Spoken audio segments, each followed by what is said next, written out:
할렐루야. 할렐루야. 아멘. 오늘도 이렇게 거룩한 빛 광성교회 청년부 예배에 나오신 모든 분들 정말 주님의 이름으로 환영하고 축복합니다. 혹시 이런 말을 들어본 적 있으실까요? 어떤 만남은 우리를 완전히 새로운 세계로 초대한다. 혹시 처음 들어보신 분? 네, 당연히 처음 들어보실 겁니다. 왜냐하면 제가 그럴듯하게 만든 말이기 때문입니다. 근데 실제로 우리 삶에 주어지는 수많은 만남들 중에 어떤 특별한 만남이 존재하기 때문에 이 말이 아마 어디서 뭔가 들어본 것 같은 그런 느낌을 받으셨을 거예요. 제가 개인적으로 굉장히 좋아하는 유튜버 중에 곽튜브라는 분이 있습니다.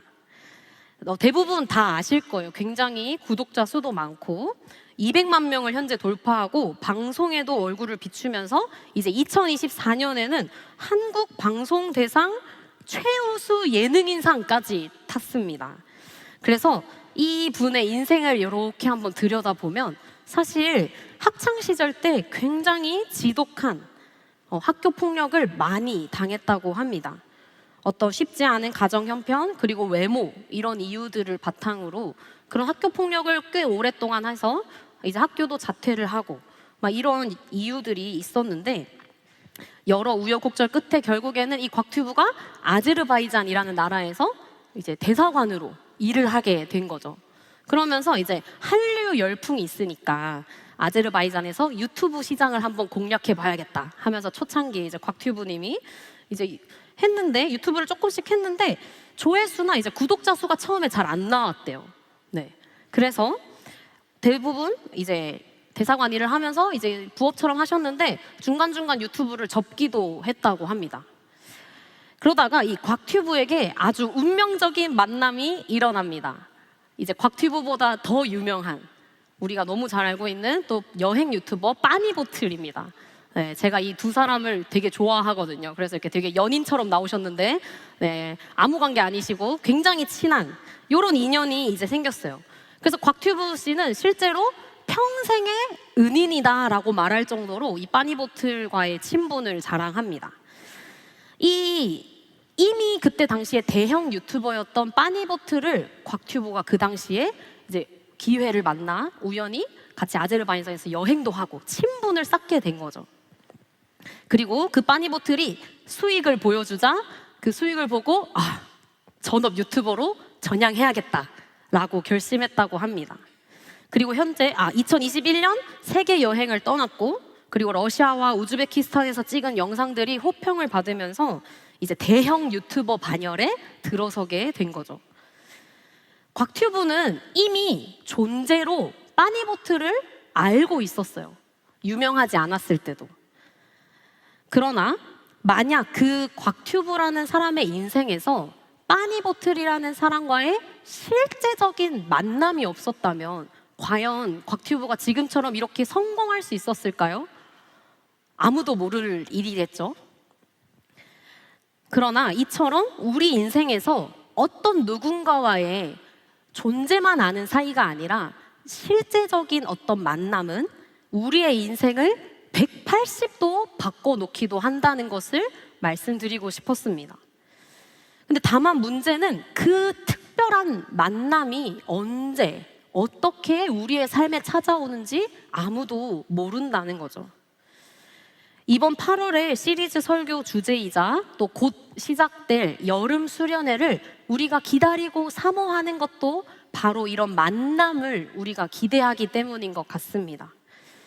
하나님을 머리로는 알고 있지만 존재로 계신다는 것은 알고 있지만 하나님과 나의 어떤 인카운터, 실제적인 만남이 없었던 그리스도인 분들이 주님을 인격적으로 많이 만나는 자리가 특별히 또 이런 여름 수련회이기 때문이죠. 모태신앙이었던 내가, 늘 미적지근한 신앙을 가지고 있던 내가, 혹은 예전에는 뜨거웠지만 지금은 식어버린 것 같은 내가 이번 수련회에서 하나님을 다시 만날 수 있지 않을까 하는 기대가 있기 때문에 아마 대부분이 여름 수련회를 기대하고 또 기다리실 것 같습니다. 그런데 여러분, 정말로 수련회를 가면 우리의 인생이 180도 바뀌는 사건들만 존재할까요? 정말 수련회를 가면 은혜와 기쁨만 우리에게 있을까요? 우리 솔직하게 한번 생각해 보면 좋겠습니다. 저는 짧지만 29년이라는 인생을 살아오면서 모태신앙으로서 수많은 여름, 겨울 교회 수련회를 다녀왔는데요. 이번에 이제 목사님께서 8월에 저희 시리즈 설교 주제가 나의 여름 수련회입니다 라고 하셨을 때 제가 곰곰이 생각을 해봤어요. 근데 와, 정말 많은 수련회를 갔지만 그 교회 수련회들 중에서 막 딱 꼬집어서 생각나는 때가 정말 없더라고요. 그만큼 대부분 우리는 수련회에서 은혜를 경험하고 인생이 180도 변하는 특별한 만남이 있기보다는 그냥 수련회를 잘 다녀온 경험들이 대부분일 것입니다. 그래서 이제 곰곰이 생각하다가 떠오른 제 인생의 기억에 남는 수련회가 하나 있는데요. 이제 고등학교 2학년이 되었을 때 갔던 수련회입니다. 저는 이제 외가 쪽, 저희 어머님이 9남매세요. 그리고 저희 어머니가 8번째신데 이제 외삼촌 중에 목사님이신 분이 계십니다. 근데 그분이 이제 독립교단이어서 되게 작은 교단에 이제 목사님으로 계시는데 서울에 사세요. 근데 저는 이제 이렇게 굉장히 서울말을 잘하고 있지만 경상도 사람이거든요. 그래서 경상도에서는 이제 서울로 수련회 간다는 거 너무너무 귀한 기회입니다. 그래서 저랑 동갑인 사촌이 2명 더 있거든요. 96년생 딱 3명 이렇게 있는데 이제 그 여자친구 사촌이랑 같이 해가지고 서울에 있는 수련회를 난생 처음 간 거예요. 너무너무 좋았습니다. 막 한강을 이렇게 가는데 저게 영화 괴물에 나오던 그 한강이냐고 막 그러면서 엄청 막 호들갑을 떠니까 막 주변에서 조용히 좀 하라고 막 이렇게 해주셨는데, 아무튼 서울에 이제 처음 간 수련회니까 얼마나 기대를 했겠어요. 고등학교 2학년이. 근데 막상 수련회 뚜껑이 딱 열렸는데 아까 말씀드렸다시피 이제 독립교단, 되게 작은 교회 교단의 연합 수련회였는데 알고 봤더니 약간 일진이신 분들을 갱생시키는 수련회였더라고요. 근데 저는 이제 학교에서 치마 길이도 가장 길고 모범생으로만 살다가 이제 그 수련회를 갔더니 막 이제 저희는 사투리 쓴다고 잘 놀아주지도 않는데 막 쉬는 시간 되면 몰래 담배 피러 나가고 막 그런 수련회였어요. 그래서 막 김천에서 그 시골 촌뜨기 이제 여학생 둘이서 이제 충격을 받고 막 굉장히 실망을 많이 했었던 그 수련회가 기억에 남습니다. 아무튼 막 밥도 말씀을 다 외워야 무조건 주고 막 설거지도 무조건 그냥 밥 먹은 거 그냥 무조건 다 해야 되고 그냥 다 별로였어요. 아무튼 여러분들도 저의 이 이야기를 들으면 한번 생각해 보셨으면 좋겠어요. 나의 기억에 남는 수련회는 뭐가 있었을까? 근데 아마 저처럼 이렇게 기대를 막 하고 갔는데 생각보다 별로였다든지 실망을 했다든지 좀 안 좋았던 기억에 남는 경우도 종종 있을 것 같습니다. 그런데 오늘 저희가 읽은 사도행전 20장 본문 말씀을 보면요, 일종의 사경회, 수련회가 열렸던 것을 볼 수 있습니다. 당시에 사도 바울은 이제 3차 전도 여행까지 거의 다 마쳐가는 시점이에요. 사도행전 20장이 거의 사도행전의 끝자락이거든요. 그래서 모든 사람들과 성령님이 사도 바울에게 너는 예루살렘으로 가야 되는데 가서 살아오지 못할 것이다 라는 메시지를 계속 주시던 시점이었습니다. 그러니까 어떻게 보면 사도 바울이 그 전도 여행은 내 인생의 이제 마지막 말씀을 전할 수 있는 기회이자 이 성도들을 만날 수 있는 마지막 시간일 수도 있겠다라는 마음을 계속 먹으면서 예루살렘으로 향하고 있었어요. 그 중에 오늘 말씀은 드로아라는 도시에 있었던 사건입니다. 이 도시는 사도 바울이 딱 일주일 동안 머물렀어요. 굉장히 짧은 시간입니다. 사람들한테 이제 사도 바울이 말씀을 전하게 되는데 특히 이제 오늘 본문은 이 드로아에서 떠나기 전 마지막 날 밤의 이야기를 담고 있어요. 그래서 우리 7절 말씀 다 같이 함께 읽어보겠습니다. 시작. 그 주간의 첫날에 우리가 떡을 떼려 하여 모였더니 바울이 이튿날 떠나고자 하여 그들에게 강론할세 말을 밤중까지 계속하매. 아멘. 바울과 그 일행들 그리고 드로아의 성도들은 당시에 지금처럼 주일 오전 혹은 오후에 모여서 예배를 드리고 있었습니다. 그리고 이 바울이 성경 강론, 설교를 밤늦게까지 계속해서 이어간 거예요. 왜냐하면 이 당시에 사도 바울이 누구냐? 성경의 대가, 가장 유명한 전도자, 너무너무 유명한 분이잖아요. 그래서 이 선생님을 모시고 그 드로아 교회에서 일종의 사경회, 우리같이 수련회를 연 거예요. 특강 강사님을 모셔가지고. 그래서 정말 이제 바울이 여기를 떠나고 나면 언제 다시 살아서 드로아에 올 수 있을지 없을지 아무도 몰랐기 때문에 바울은 정말 이곳을 떠나기 전날 밤 마지막으로 내 모든 것을 쥐어 짜내서 이 성도들에게 하나님의 말씀을 설파했을 겁니다. 그래서 마치 우리 수련의 마지막 날 밤에 내일 집에 가야 되는데 막 아쉬워가지고 막 밤늦게까지 셀러브레이션하고 기도회하고 또 늦게까지 수다 떨고 하는 것처럼 이 사람들도 이렇게 비슷한 분위기에서 밤늦게까지 사도 바울 선생님의 설교를 듣는 거예요. 근데 참 하나님도 뭐랄까요? 참 얄궂으신 게 이렇게 은혜로운 마지막 시간에 아주 충격적인 사건이 발생합니다. 바로 유두고라는 청년이 졸음을 이기지 못하고 창문 아래로 떨어져서 죽고 만 사건이 발생했습니다. 이어서 우리 9절도 같이 읽어보겠습니다. 시작. 유두고라 하는 청년이 창에 걸터 앉아 있다가 깊이 졸더니 바울이 강론하기를 더 오래 하매 졸음을 이기지 못하여 3층에서 떨어지거늘 죽었는지라. 아멘도 안 나오죠? 말씀 읽고 나서. 우리로 치환해서 이 9절 말씀을 생각해 보자면요, 우리가 이번에 여름 수련회만 가면 내가 은혜 받고 하나님 만나고 올 거라고 막 잔뜩 기대를 했는데 막상 수련회를 갔는데 예상치도 못한 시험에 들거나 아니면 어려운 고난을 맞닥뜨리게 된 거예요. 어쩌면 유두고처럼 이렇게 죽은 일은 절대 발생하면 그럴 일이 없을 거라고 믿습니다, 주님. 절대 없습니다. 근데 크게 다치고 온다든지 아니면 막 내 설교 시간에 말씀 집중도 안 되고 막 계속 졸다가 온다든지 기도도 안 되고 마음이 너무너무 어렵다든지 하는 뭐 그런 일들이 우리한테 일어날 수도 있다는 거예요. 이 정도의 사건도 우리한테는 큰 시험이 되는데 하물며 유두고는 죽음을 맞이했습니다. 보통 이런 경우에 우리는 참 쉽게 하나님을 원망합니다. 어쩌면 너무 큰 상처를 받아서 나는 더 이상 수련회 같은 거 안 가요 라고 말할 수도 있습니다.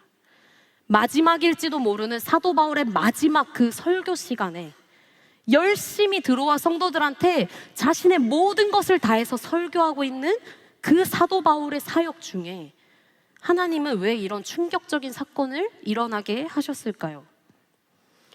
보통은 이 본문을 가지고 설교를 할 때 유두고가 설교 시간에 졸았던 그 부분을 가지고 유두고의 영적 나태함 때문이다 라고 해석하는 경우가 종종 있습니다. 그래서 극단적인 경우에는 설교 시간에 졸면 유두고처럼 큰일 난다 라고 말씀하시는 목사님도 한 번 저도 뵀던 것 같아요. 근데 정말 유두고가 영적으로 나태해서 그 사도 바울의 은혜로운 설교 시간에 졸았을까요? 우리가 이 말씀의 의미, 그 배경을 깊이 살펴보기 위해서는 유두고라는 사람이 어떤 사람이었는지, 그리고 그 당시에 드로아 교회는 어떤 교회였는지 우리가 알고 있어야 합니다. 먼저 유두고의 이름의 뜻은 유티코스예요. 이 이름은 신약 성경에서 딱 여기서만 등장하는 이름입니다. 그 뜻으로는 이제 복되다, 다행이다 이런 의미를 가지고 있어요. 그리고 이 이름은 그 당시 로마 사회에 노예들이 주로 사용하는 이름입니다. 그래서 대부분의 성경학자들은 이 유두고가 아마도 노예나 종이었을 것이다 라고 추측합니다. 그리고 9절에서 유두고를 청년이라고 이제 말했는데요. 이 단어도 당시 일반적으로 15세 이상의 젊은이를 뜻하는 단어예요. 그래서 이 유두고라는 인물을 우리가 한번 이렇게 살짝 종합해서 보자면 그 당시에 노예로 일을 하면서 살아갔던 크리스천 청년이었구나라는 것을 알 수 있습니다. 근데 당시 노예와 일꾼들의 삶을 한번 상상해 보세요. 그들은 밤 시간이 아니면 어떤 예배를 드릴 수 있는 시간이 결코 없습니다. 왜? 노예니까. 자유 시간이 없어요. 드로아의 그 당시 일몰 시간이 저녁 7시 경이었기 때문에 아마도 그 계층의 사람들은 이 자신들의 모든 힘든 일과를 다 마치고 저녁 7시가 넘어서야 사도 바울의 그 강론의 시간, 예배의 시간을 참석할 수 있었을 겁니다. 그리고 이 사도 바울의 강론은 밤 늦게까지 계속되었다라고 아까 우리가 읽었는데요. 그러면 그 당시 일출 시간이 새벽 5시 경으로 생각해 봤을 때 거의 일 끝나고 나서 저녁 7시부터 새벽 5시까지 10시간 가까이 사도 바울의 설교를 들은 거예요. 와, 요새 저희 수련회에서 밤새 10시간 말씀 집회하겠다라고 하면 우리 거룩한 빛 광성교회 청년들 많이 오시겠죠? 아멘. 네, 쉽지 않습니다. 쉽지 않아요. 우리가 지금 저녁 수련회 저녁 집회 시간을 끽 해봐야 2시간 잡습니다. 그것도 말씀 시간은 더 짧아요. 찬양 포함해서예요. 근데 가뜩이나 여러분들 바쁜 회사 일, 귀한 연차와 반차 휴가 써가지고 갔는데 막 10시간씩 설교만 듣는다고 생각해 보세요. 여러분들은 과연 유두고처럼 안 졸고 버틸 수 있겠습니까? 저는 졸 것 같아요. 그리고 이 당시에 고대 로마의 건축과 고고학적인 관점에서 이 본문을 해석하는 학자들이 또 있습니다. 왜냐하면 이 당시에 유두고가 떨어져 죽은 건물의 높이가 3층인데 그 당시 로마가 3층짜리 건물을 지을 수 있었냐, 이런 걸 이제 고고학적으로 이제 해석하고 발굴하고 찾아내는 거죠. 근데 당시 로마에서 가장 흔하게 볼 수 있었던 건축물 중 하나가 섬이라는 뜻을 가진 인슐라입니다. 여기 아파트인데요. 포에니 전쟁 이후에 도시 인구가 폭발적으로 늘면서 주택이 수요가 느는데 도시 공간은 한계가 있으니까 이렇게 아파트, 건물을 짓는 거예요. 근데 여기 글씨를 한번 보시면 도시 그 당시 이제 기술의 한계로 보통 아래층은 벽돌로 짓습니다. 콘크리트라고 적혀 있죠. 그리고 위층은 우드, 목재 아니면 진흙을 사용해서 약한 재료를 사용합니다. 그러다 보니까 이 하중을 견디기가 쉽지 않아서 붕괴 사고도 꽤 빈번하고 화재 시에 대피하는 것도 어려웠다라고 합니다. 그래서 이 아파트에 사는 사람들이 층수로 그 계층이 나뉘어요. 우리가 생각해 봤을 때 튼튼하고 또 그 당시에 상하수도 시설을 잘 이용할 수 있는 그 1층은 아주 값이 비싸서 행정관이나 법률가, 의사 같은 부유층들이 살았습니다. 그리고 이제 위아래도 막 오르내려야 되고 붕괴 사고도 일어날 수 있는 그런 위험이 있는 2층, 3층에는 이제 가난한 사람들이 살았다고 이제 학자들이 밝혀냈습니다. 그래서 이 당시에 드로아 교회 예배 장소가 3층이었다라는 것과 그리고 유두고라는 그 노예들이 흔하게 쓰는 그 이름이 오늘 설교의 주인공인 것을 종합해 봤을 때 드로아 교회는 굉장히 가난한 서민들의 교회였다라는 것을 우리가 알 수 있습니다. 그리고 여기서 등불을 많이 켰다라고 8절에 적혀 있어요. 여기서 등불을 밝힐 때 주로 올리브유를 사용하는데요. 이제 가난한 계층의 성도들이니까 값이 비싼 올리브유는 사용하기가 힘들었겠죠. 근데 값싼 올리브유를 있는 등불을 사용하면 그을음이 굉장히 많이 일어납니다. 그러니까 그거를 이제 밤 늦게까지 설교 들어야 되니까 많이 켰는데 공기 순환도 안 되고 답답하니까 창문을 열 수밖에 없었던 거죠. 근데 아까 뭐 그림도 나왔지만 이 건물의 하중 때문에 창문이 올라갈수록 작아질 수밖에 없어요. 그러니까 아무리 창문을 열어도 공기 순환도 잘 안 되고 그 갑갑한 3층에 사람들이 많이 있었을 거라고 볼 수 있습니다. 그리고 보통 6월절에는 보름달이 떠서 아주 밤이 밝지만 이때 드로아에서 안식 후 첫날은 6월절이 시작된 시점에서 3주가 지났기 때문에 매우 어두웠을 것이라고 봅니다. 그래서 바울의 이 설교, 강론을 밤새서 듣고 또 그 얼굴을 보기 위해서는 등불을 많이 킬 수밖에 없었구나라는 배경도 우리가 8절을 통해서 알 수 있어요. 자, 그러면 이 모든 상황들을 종합해서 우리가 봤을 때 말씀의 현재 상황을 우리가 이렇게 한번 상상해 봅시다. 가난한 드로아 교회 성도들이 자신들의 모든 일과를 다 마친 후에 피곤하고 지친 육신을 이끌고 사도 바울 선생님의 마지막 설교를 듣기 위해 이 예배의 장소로 나와왔습니다. 그리고 가득 모였겠죠. 그리고 등불을 많이 켜니까 사람들의 날숨에 있는 이산화탄소나 아니면 그 연기, 그름 때문에 숨쉬기도 갑갑하고 힘들었을 거예요. 신선한 공기가 필요하니까 창문을 작지만 다 열었습니다. 근데 이 유두고라는 청년도 이제 그 말씀을 사모해서 간 거예요. 근데 너무 졸리니까, 너무 피곤해서 너무 졸리니까 잠을 깨려고 저는 창문에 갔을 것 같아요. 왜냐하면 저희도 학창시절 생각해보면 선생님들이 꾸벅꾸벅 졸면 야, 너 뒤에 나가 서 있어 이렇게 하잖아요. 그 뒤에 나가서 조금이라도 신선한 공기를 맡으면서 깨려고 저는 유두고가 창틀에 걸터 앉아 있었을 것 같아요. 근데 정말 깨고 싶고 말씀을 듣고 싶지만 쏟아지는 죽음과 같은 그 잠을 이기지 못해서 어느 순간 아차 할 때 기우뚱하고 순식간에 유두고가 떨어지게 됐습니다. 그리고 죽고 말아요. 이 해석을 가지고 우리가 말씀을 읽어본다면 유두고가 단순히 영적 나태함 때문에 졸았다고 저는 단언할 수 없다고 생각합니다. 바울과 같은 위대한 선생님의 설교를 그 당시에는 유튜브도 없어요. 정말 그 현장에 가서 듣지 않으면 다시는 못 듣는 설교를 듣고 싶어서 그 청년이 그 자리까지 간 겁니다. 근데 그런 유두고의 그런 신앙적인 열정이 있었음에도 그의 인생은 죽음으로 끝이 납니다. 유두고 입장에서 생각해보면 억울할 것 같아요. 비록 지금 나의 현실은 노예지만, 종이지만 내가 그 사도 바울 선생님 말씀 들으면서 내 일상을 살아내고 싶어서 진짜 말씀 사모해서 제가 거기까지 갔는데 너무 피곤하잖아요. 너무 힘들잖아요. 그래서 졸았는데 주님, 제가 왜 죽어야 돼요? 라고 유두고가 생각하지 않을까요? 우리도 마찬가지입니다. 직장, 학업, 진로 여러 가지를 두고 힘들고 지친 여러분들이 수련회까지 겨우 갔어요. 우리 셀 리더분들이 야, 연차 쓰자, 우리 알바 조금만 빼보자 해서 겨우겨우 억지로라도 끌려서 갔어요.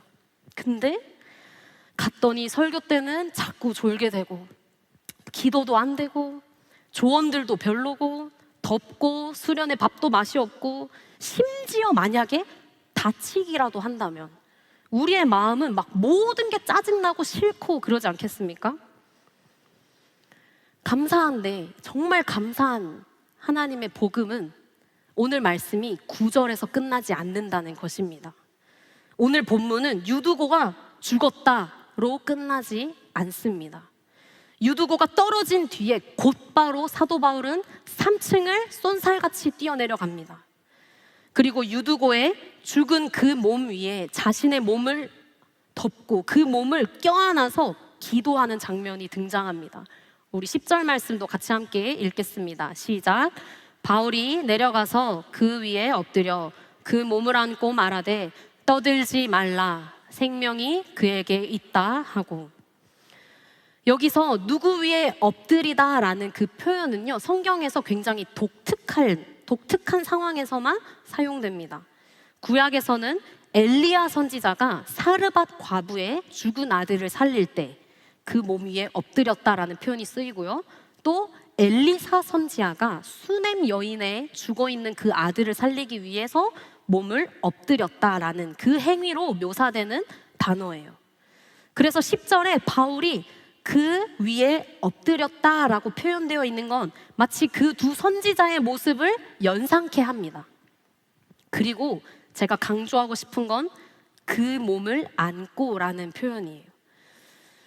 여기서 그 몸을 안고라는 표현, 쉼페릴라본이라는 이 헬라어는 합성어예요.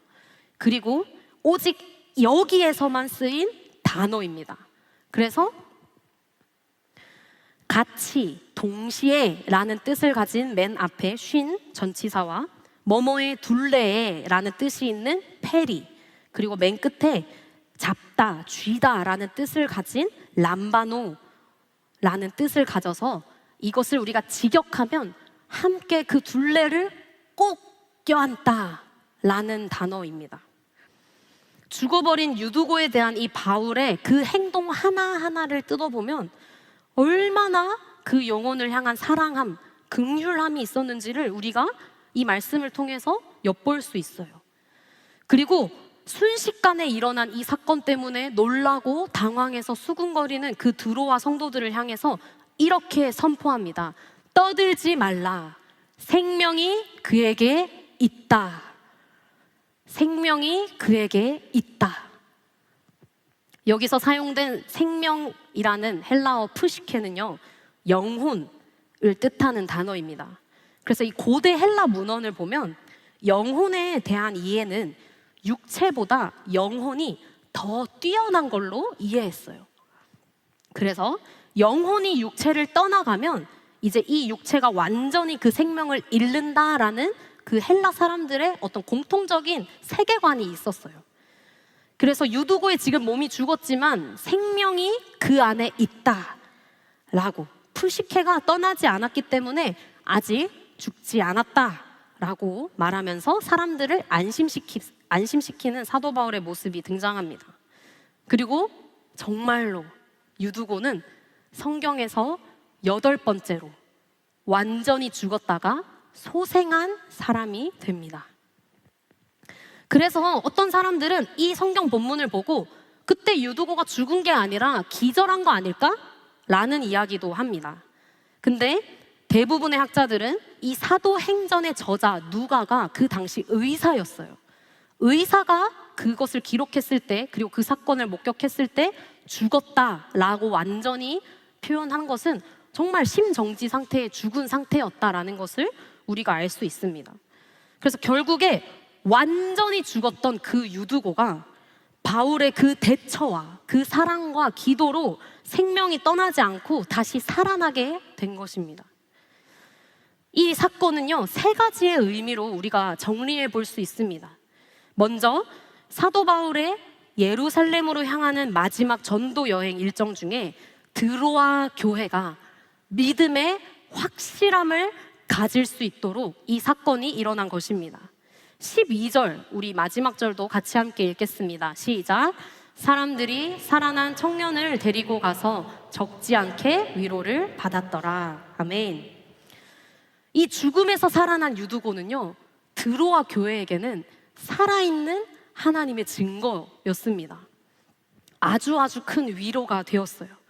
여기서 위로를 받았다라는 표현, 동사의 원형 카라펠레오는 위로로서 힘을 돋우다, 이런 표현을 가지고 있는데요. 그래서 유두고의 이 소생을 통해서 하나님은 드로아 교회의 사람들에게 아주 큰 위로, 격려, 용기로 힘을 북돋아 주셨다라는 것을 알 수 있습니다. 가난하고 힘없고 노예나 종과 같은 그런 계층이 많은 이 드로아 교회 성도들에게 죽음 이후에 끝이 아니라 영원한 부활이 있다라는 그 기쁨, 그 생생한 증거를, 이 하나님의 완전한 나라를 바라볼 수 있는 아주 좋은 하나님의 역사로 유두고를 사용하신 것입니다. 그래서 믿음이 연약한 지체들이 더 강하고 흔들림 없는 믿음 위에, 반석 위에 서게 하도록 죽음도 하나님의 능력으로 이길 수 있다는 것을 보여주도록 이 유두고를 확실한 증거로 사용하셨습니다. 사도 바울의 마지막 사역 가운데 성도들에게 가장 주고 싶었던 것, 내가 예루살렘에 가서 죽더라도 믿음을 잃지 마세요. 하나님 나라에 대한 소망을 잃지 마세요. 가장 주고 싶었던 그 메시지를 이 유두고를 통해 하나님이 허락하신 거예요. 그리고 두 번째로 이 사건의 의미는 유두고의 개인적인 인생에서 하나님과의 뉴 인카운터의 사건이 됐다는 것입니다. 여기서 뉴라는 표현을 제가 넣었는데 성경에 기록되어 있진 않지만 유두고의 인생이 이 날을 전후로 완전히 달라지지 않았을까요? 아까 곽튜브님이 빠니보트를 만나서 대형 유튜버로 완전히 인생이 바뀐 것처럼 말이죠. 왜냐하면 완전히 죽었던 나를 하나님께서 다시 소생시키셨다는 것을 내가 알기 때문입니다. 이전의 나와 이후의 나는 완전히 다를 수밖에 없어요. 근데 여러분 기억해야 될 것은 죽기 전에도 유두고는 그리스도인이었습니다. 하나님을 알던 사람이었어요. 말씀을 사모하는 사람이었어요. 비록 노예의 신분이지만 말씀을 사모해서 그 자리까지 나아온 크리스천이었어요. 그러나 이 날의 사건을 기점으로 하나님과의 완전히 새로운 뉴 인카운터의 시간이 되었다는 것입니다. 죽음을 이기신 하나님을 온 몸과 마음을 다해 경험하게 되었어요. 그리고 내가 살아있는 존재만으로도 이 드로아 교회 성도들에게 너무너무 큰 위로가 되는구나, 내 존재만으로 이 사람들에게 힘을 줄 수 있구나라는 것을 경험하게 됐을 겁니다. 그래서 어쩌면 유두고도 존재로만 알던 부활하신 예수님, 살아계신 하나님을 이 사건을 통해 자신의 삶에 살아계셔서 역사하시는 하나님으로 경험하게 되었을 것입니다. 그래서 여기까지 이 첫 번째와 두 번째 의미를 포함해서 우리에게 주시는 마지막 의미는 이것입니다. 한번 같이 읽어볼까요? 시작. 영적으로 죽은 것 같은 우리를 끌어안고 생명이 그 안에 있다고 외치시는 주님을 발견케 하는 사건. 10절에서 사도 바울이 유두고를 간절하게 껴안습니다. 붙잡았습니다. 함께 꼭 둘레를 껴안아서 그 죽어버린 유두고의 몸을 붙잡았어요. 그 모습을 우리가 상상해보고 또 수많은 그 사람들 앞에 피 터지는 심정으로 떠들지 마라, 그 안에 생명이 있다 라고 외치는 그 사도 바울의 모습은 마치 우리를 붙잡고 계시는 예수 그리스도의 모습을 떠올리게 합니다. 삶에서 지치고 피곤한 육신을 이끌고 그럼에도 불구하고 말씀을 사모해서 오늘날 이렇게 주일 예배, 새벽 기도, 금요 기도, 그리고 심지어는 수련회까지 나아온 우리의 그 모든 몸과 둘레를 껴안아 꼭 붙잡고 계신 그 주님의 모습을 우리는 사도 바울을 통해 볼 수 있습니다. 영적으로 죽어 있는 듯한 우리, 말씀도 들리지 않고 기도도 되지 않고 죽음 가운데 있는 것 같은 우리를 향해 예수 그리스도께서는 참 생명인 내가 내 안에 있다 라고 오늘도 외치고 계십니다. 오늘 설교의 제목인 수련회까지 와서 조는 당신에게 라는 제목을 여러분이 들었을 때 대체로 우리는 조는 이라는 그 단어에 포커싱을 하게 됩니다. 그러나 제가 오늘 여러분들과 나누고 싶었던 메시지는 그 조는 이라는 단어가 아니라 수련회까지, 이 자리까지 와 있는 여러분들에게 초점을 맞추고 싶습니다. 일상을 참 열심히 살아내고 계시죠? 직장, 학업, 알바 열심히 살다가 그래도 내가 하나님의 말씀 사모해서 수련회까지 가는 여러분들을 향한 그 하나님의 말씀을 전하고 싶었습니다. 여러분, 피곤하고 지친 그 육신과 몸, 마음 주님이 알고 계십니다. 이미 다 알고 계세요. 솔직히 말하면요, 예배 시간에 좀 졸 수도 있어요. 제가 작년에 마드리드에서 1년 동안 견습 선교를 다녀왔는데 제가 중고등부 청년부를 같이 했거든요. 근데 유독 저희 마드리드 한인 장로교회 중고등부에 우리 남자 학생들이 많았어요. 축구 유학원 친구들도 많았고, 이제 한인 2세 친구들도 이상하게 남자 중고등 학생들이 많았는데, 여기 이제 중등부 고등부 교사 하시는 분들은 아실 거예요. 애들이 예배 오면 어떻게 있습니까?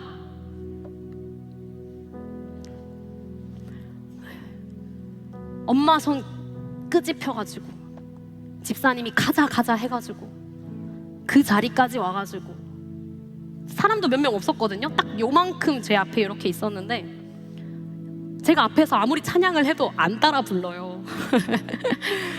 그런 아이들을 눈앞에 두고 있을 때 저는 사실 어떤 마음이 들었냐면, 그래, 너네가 이 자리까지 와준 게 너무 고맙다고.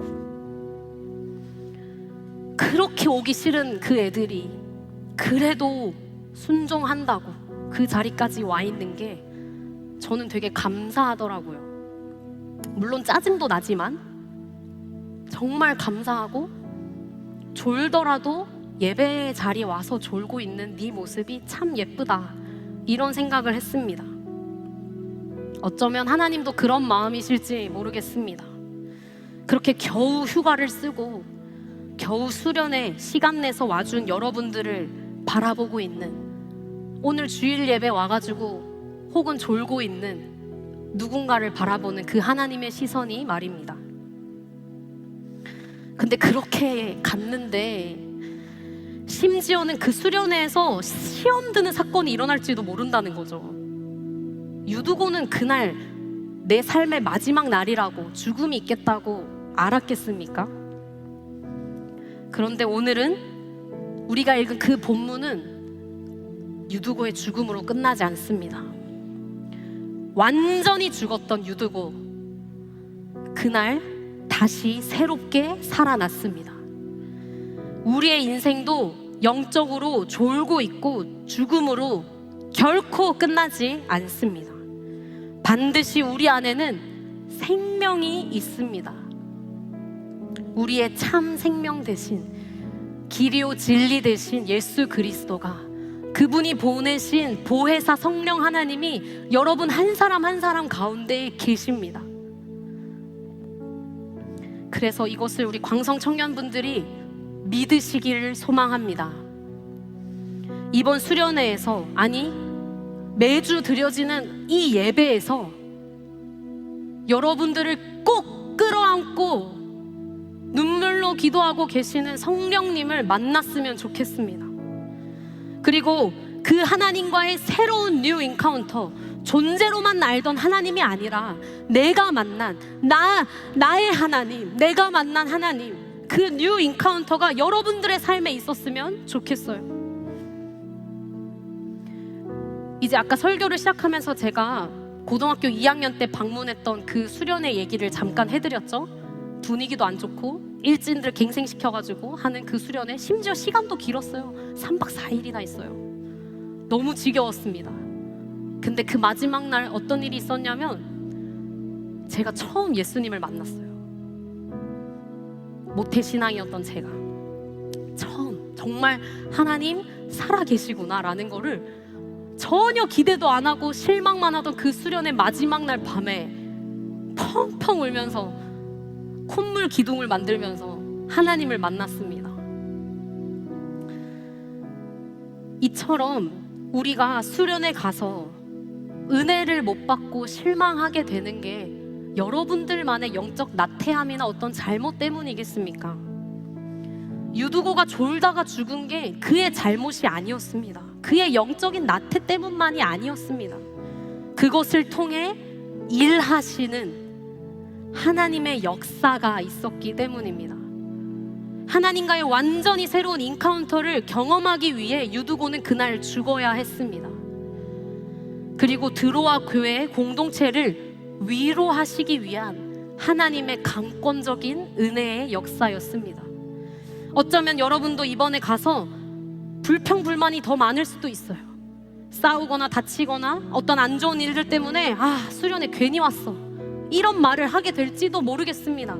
그러나 여러분, 이 모든 것을 통해 하나님은 당신을 새롭게 계시하시고 여러분들과의 관계를 새롭게 뉴 인카운터의 관계로 이끄실 줄 믿습니다. 기대되지 않을수록 수련회를 더 가시기를 바랍니다. 오히려 정말 하나님과의 새로운 변화, 뉴 인카운터가 여러분들을 기다리고 있습니다. 제가 마지막으로 이 설교 본문을 가지고 설교를 쓸 때요, 이 떠오르던 캐치프레이즈가 있었어요. 그게 뭐냐면 오늘 주인공 유두고, 자꾸 이 유두고를 떠올리는데 영어로 한 글자씩 이렇게 떨어져서 생각이 드는 거예요. You, do, go. 되게 유치하죠. 근데 너, 당신 행동하시고 가라고. 저는 이 본문을 처음 가질 때부터 이 유두고의 인생을 가지고 여러분들과 나눌 때 이 말을 꼭 해야겠더라고요. 오늘 여전히 수련회를 갈지 말지 고민하는 분들 분명 계실 거예요. 바로 당신입니다. You. 행동하십시오. 신청서 쓰세요. 입금하세요. 행동하시고 Go. 가십시오. 오늘 반드시, 그리고 이 수련회에서 영적으로 죽어버린 듯한 여러분들의 그 심령, 그 몸을 꼭 둘러 안으시면서 여전히 생명이 그 안에 있다라고 외치시는 성령 하나님을 반드시 만나게 될 줄 믿습니다. 아멘. 그리고 하나님의 뉴 인카운터로 하나님과의 그 친밀하고도 사랑의 그 관계를 통해서 완전히 인생이 변해진 여러분 그 한 사람을 통해 우리 광성교회 청년부가 믿음의 확실한 증거를 삼게 되고, 또 여러분들의 그 존재로 인해서 우리 공동체가 한없는 위로를 받게 될 줄 믿습니다. 그 역사가 오늘 이 예배에서, 우리가 준비하는 그 모든 수련회에서 있기를 주님의 이름으로 소망하고 축복합니다. 아멘. 우리 이 시간 좀 잠잠히 함께 먼저 기도하면 좋겠습니다. 여러분, 오늘 제가 말씀을 나눌 때 기억에 남는 한 단락, 한 문장, 단어가 있다면 떠오르는 그것을 위해 기도하십시오. 누구보다 지난 한 주간 지치고 힘든 일상을 사셨던 분들, 하나님을 일주일 동안 잊고 살다가 이 예배의 자리에 앉아서야 겨우 하나님을 기억하게 되신 분들 특별히 있다면 우리 하나님 앞에 마음을 솔직하게 아뢰며 기도합시다. 주님은 우리의 마음의 중심을 보시는 분입니다. 우리 안에 작아진 것 같은 열정, 하나님을 향한 사랑, 혹은 정말 죽어버린 것 같은 내 안에 영적인 모습이 있다면 솔직하게 하나님 앞에 아뢰시기 바랍니다. 우리 시간 잠잠히 기도하며 나아갑시다.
십자가 그 사랑,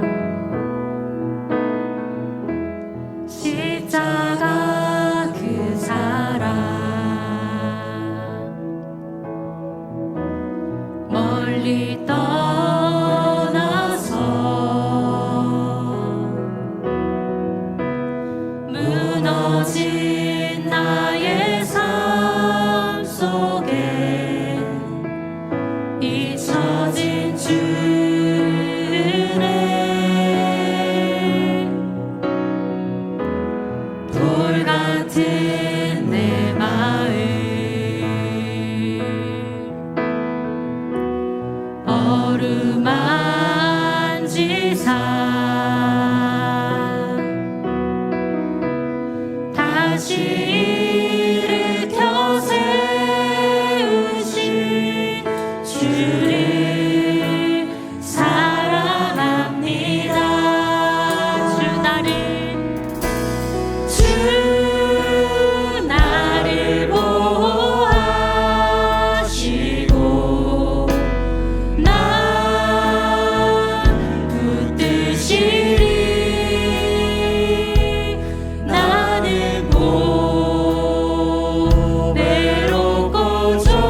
기도하겠습니다. 지나간 일들을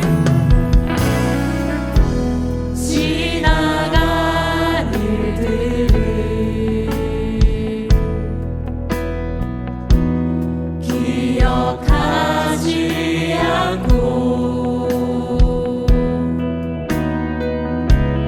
이전에 행한 모든 일 생각지 않으리. 믿음으로 고백합니다. 사막의 강물과 길을 내시는 주 내 안에 새 일을 행하신 내 안에 새 일을 행하신 주만 우리 가슴에 손을 얹고 기도합시다. 주 나를 보호하시고 날 붙드시리. 나는 고배롭고 존귀한 주님의 자녀라. 너를 보호하시고 주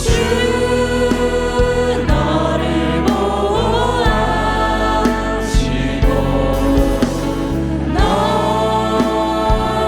붙드시리. 아멘. 너는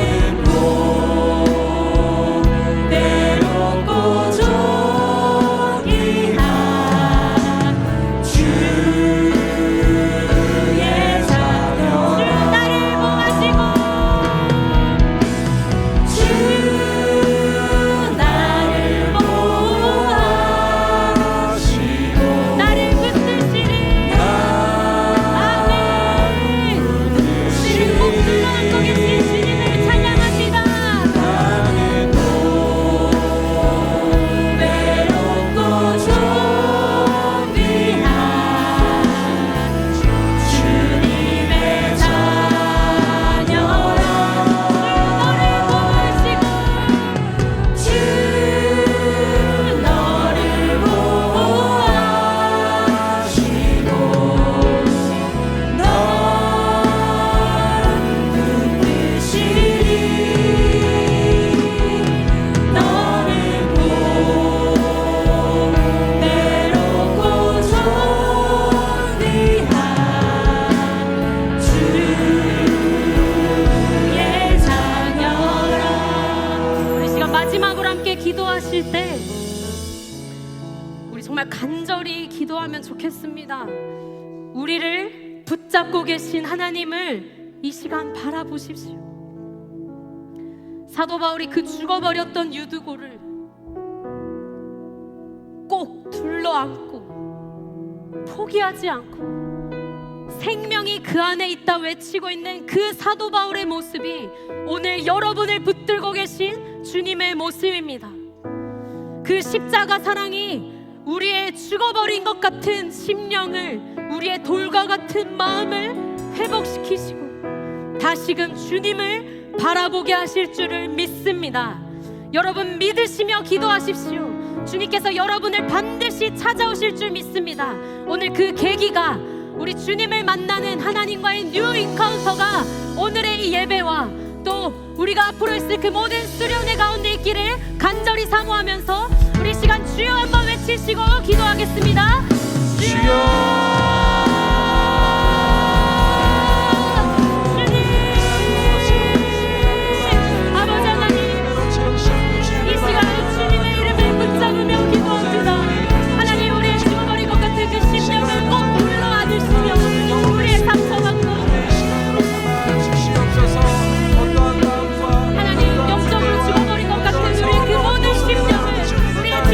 그 마음을 육신에 붙잡고 하나님 포기하지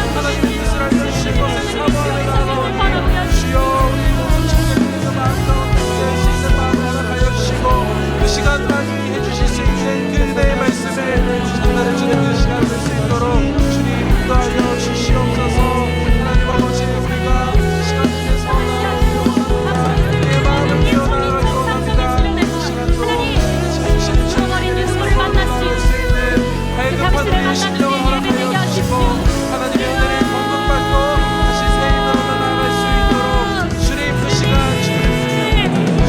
아버지 하나님 간절히 기도합니다. 주님을 향해 살아난다 말씀하시는 그 주님의 음성을 듣는 시간이 되기를 원합니다. 우리의 삶을 붙들고 계시는 그 주님을 만나는 시간이 되기를 원합니다. 하나님 간절히 소망하오니 주님 청년들 함께 주시옵소서. 모든 준비한 소원과 전해지는 말씀 주님의 주님 속에 주님 임재하여 주시고 모든 것 가운데 역사하여 주시옵소서.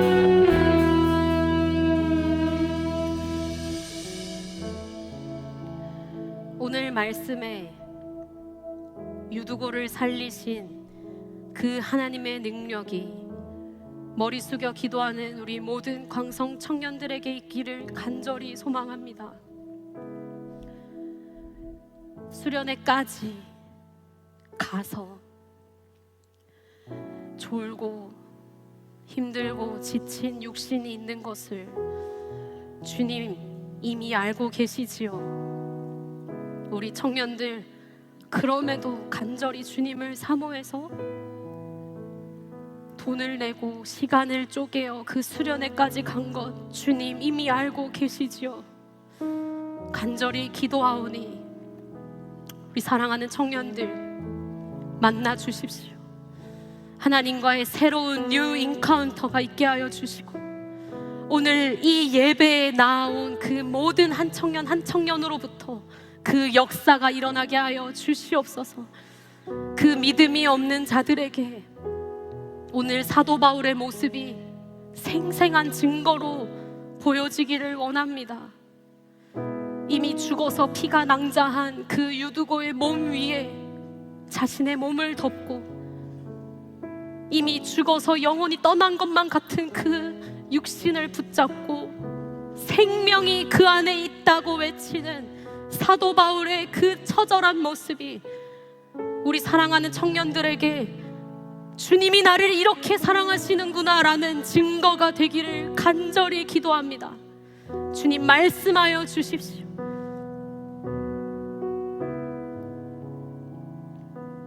저를 만나주신 주님이 우리 한 사람 한 사람 포기치 않으시고 끝까지 사랑하여 우리가 매번 드려진 이 주일 예배, 금요 기도회, 새벽 기도, 심지어 수련회까지 나아간 그 모든 청년들의 발걸음을 기억하실 줄을 믿습니다.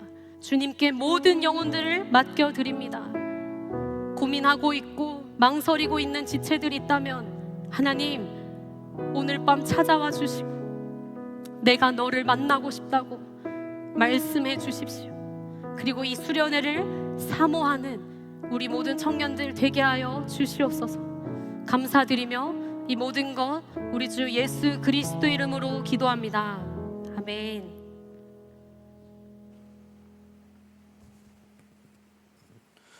지금은 우리 주 예수 그리스도의 크신 은혜와 하나님의 놀랍고도 크신 사랑하심과 성령의 교통하심이 어떤 상황 속에서도 하나님의 신실하심을 믿으며 발걸음을 옮겨 참된 생명이신 그리스도와 함께 나아가길 소망하는 거룩한 빛 광성교회 청년들을 위해 이곳에 나온 모든 영혼들을 위해 지금으로부터 영원까지 함께 하시길 간절히 축원하옵나이다. 아멘.